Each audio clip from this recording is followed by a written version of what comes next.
kami dari Polda Jabar, penyidik, akan menjalankan segala putusan hakim pada sidang pra-peradilan tersangka PS. Itu yang dapat saya sampaikan, hanya dua hal terkait tanggapan kami terkait hasil sidang putusan tersangka PS. Demikian, mungkin ada tambahan dari Pak Beni dari Kompolnas, kami persilakan.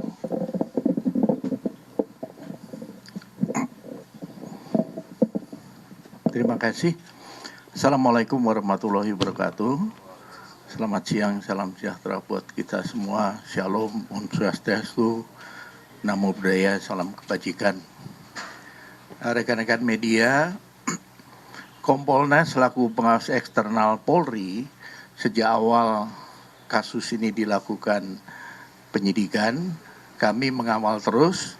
Beberapa kali kami turun, kami mendapatkan gelar perkara, kemudian juga kami mengikuti persidangan hari ini. Di antaranya yang kami cermati adalah pertimbangan hakim.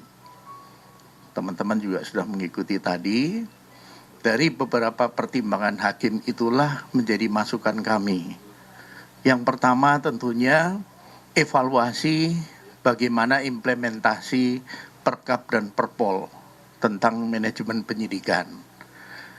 Hakim berpendapat bahwa ada beberapa hal yang tidak dipenuhi. Oleh sebab itu, kami dari Kompolnas tentunya ada dua sisi. Di satu sisi, bagaimana evaluasi penanganannya. Di sisi lain, juga evaluasi tentang Perkap dan Perpol. Karena aturan itu tidak harga mati. Itu terus dievaluasi sesuai dengan perkembangan yang ada. Jenis kasus tidak bisa dipukul rata. Satu Perkap dan Perpol tentang manajemen penyidikan, ini tidak bisa semua kasus disamakan. Ada perbedaan. Oleh sebab itu kami melihat dari sisi sana. Beda kasus penipuan dengan kasus pembunuhan. Beda dalam hal penanganannya. Beda SOP-nya. Inilah hasil pengamatan kami, makanya kami tadi hadir, mendengar, mencermati apa pertimbangan hakim sampai dengan putusan diberikan. Kami menghormati putusan pra-peradilan ini dan tentunya Polri akan mematuhi dan melaksanakan putusan tersebut. Demikian dari saya. Terima kasih. Wassalamualaikum warahmatullahi wabarakatuh. Om Santi Santi Santi Om. Demikian rekan-rekan, jadi sudah kami sampaikan tanggapan dari Polda Jawa Barat terkait hasil putusan sidang pra-peradilan tersangka PS yang sudah sama-sama kita dengarkan pada hari ini. Kemudian tadi sudah rekan-rekan juga dengarkan penyampaian statement dari Kompolnas, ya, dari Pak Beni Mamonto terkait pengawasan yang masih akan terus dilakukan terkait dengan proses penanganan tersangka PS. Demikian mungkin dari kami, dari Polda Jabar maupun dari Kompolnas. Masih ada pertanyaan? Soal kapan dibebaskan? Ya, jadi kalau terkait dengan pembebasan, ya, tentu kami akan mematuhi segala putusan dari hakim, ya, dari pengadilan. Nah, secepatnya, ya, sesegera mungkin kami akan penuhi sesuai dengan putusan dari hasil sidang pra-peradilan.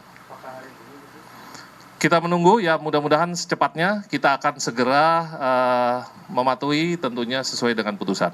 Itu mungkin, ya.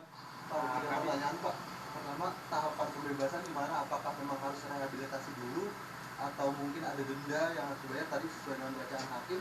Kemudian pertanyaan kedua, status DPO Peggy Peron ini bagaimana Pak? Apakah memang akan dilanjutkan kembali yang dimaksud Peggy Peron? Lalu yang ketiga adalah berkas Peggy kan sudah masuk nih Pak di Kejati. Lantas bagaimana Pak? Baik, jadi terkait dengan teknis tentu akan berproses, ya. Kita harus bersabar tentunya, kita akan melakukan secepatnya. Yang pertama tentu saat ini sudah ada putusan dari hakim pada sidang pra-peradilan. Nah, ini yang dulu yang akan kita lakukan. Kita akan secepatnya merealisasikan sesuai dengan putusan dari hakim. Kita akan patuh pada hukum, kita akan segera lakukan secepatnya terkait dengan segala putusan yang sudah disampaikan oleh hakim. Itu kurang lebih jawaban saya ya. Nanti kita masih berproses, mudah-mudahan juga dari pengadilan bisa menyerahkan ke kita secepatnya. Itu saja mungkin ya rekan-rekan, saya kira tidak ada pertanyaan lagi, nanti mungkin secara lebih lanjut, mohon doanya kita segera merealisasikan dari hasil putusan sidang pra-peradilan. Terima kasih, selamat siang, wassalamualaikum warahmatullahi wabarakatuh.